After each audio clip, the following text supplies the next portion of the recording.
Alors, en tant que président du judo, dites-nous, que pensez-vous de l'attitude du régime ce matin?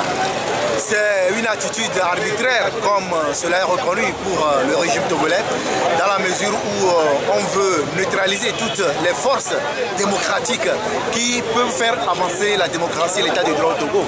Vous savez qu'après l'initiative de décapiter les partis d'opposition, c'est aujourd'hui la presse qui est sur la sellette qui est mise dans le collimateur du pouvoir en place avec cette loi liberticide.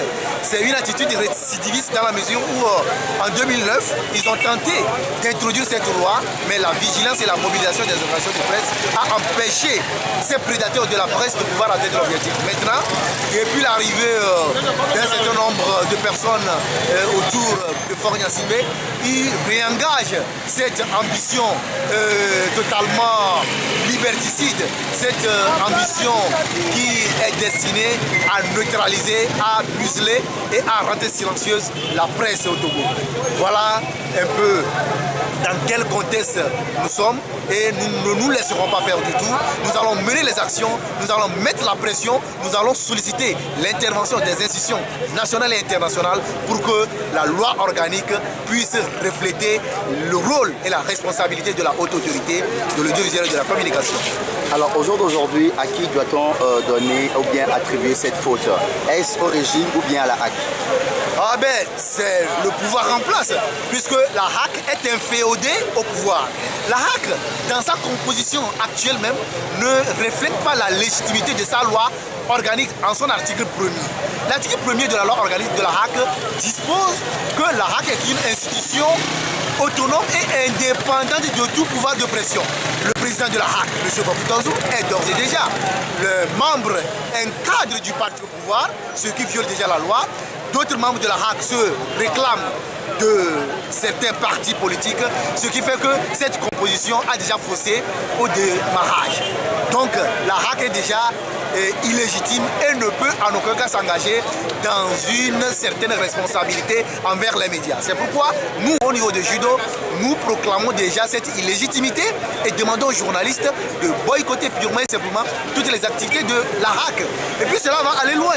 Si le pouvoir persiste, si le pouvoir s'entête à voter cette loi par l'Assemblée nationale, mais vous verrez, eux-mêmes, ils iront couvrir leurs manifestations.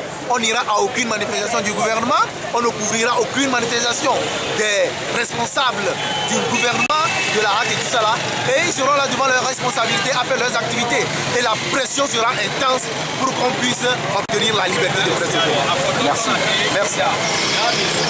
Alors, dites-nous, que pensez-vous de ce qui s'est passé ce matin? Non, je crois que c'est dommage parce que c'était un sitting silencieux dont SOS Journalistes en danger, d'autres organisations de presse nous ont convoqués ce matin. Mais vous avez vu, tout comme moi, que le sitting, le mouvement a été empêché par les forces de l'ordre. Ils nous ont repoussé jusqu'à ce carrefour.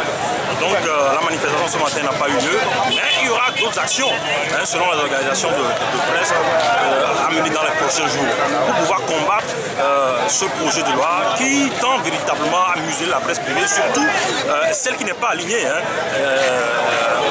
la museler et par rapport au renforcement donc, des pouvoirs de la haute autorité de la communication. Donc je crois fondamentalement que même la question même de la légitimité, même de la légalité de la haute autorité de la communication, même la composition même pose déjà un problème. Nous l'avons déjà souligné à travers un certain nombre de communiqués de déclaration, à travers des organisations de presse, de revoir la composition de la HAC. Vous savez que la HAC, a priori, selon les tests, peut être une HAC qui n'a pas une couleur politique. Mais bizarrement, on retrouve, d'ailleurs le président de la HAC se trouve être un responsable du parti au pouvoir, le parti uni, et d'autres membres également se réclament d'autres formations politiques, ce qui est dommageable et anticonstitutionnel. Donc je crois que nous allons tout faire pour pouvoir stopper ce tyran du gouvernement à museler davantage la presse. De toutes les façons, nous n'allons pas nous laisser faire en tout cas.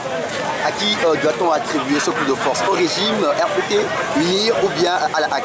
Non, je crois que ce coup de force est un projet du gouvernement. Or, on sait que le gouvernement, c'est le parti uni, le parti parti au pouvoir qui compose la majorité du gouvernement. Bien entendu, il y a également l'Union des forces de changement. D'ailleurs, vous n'avez pas à savoir que le ministre en charge de la communication est membre, l'un des vice-présidents de l'Union des forces de changement. Donc aujourd'hui, c'est le parti au pouvoir qui se trouve être l'UFC, l'UNIRPT, qui délibérément est en train, on va le dire ainsi, de noyer la presse publique togolaise. Comme je l'ai dit tantôt, la presse qui n'est pas derrière ce pouvoir, la presse qui n'a pas pratiquement la même vision que ce pouvoir, la presse qui n'est pas alignée derrière ce pouvoir. Merci.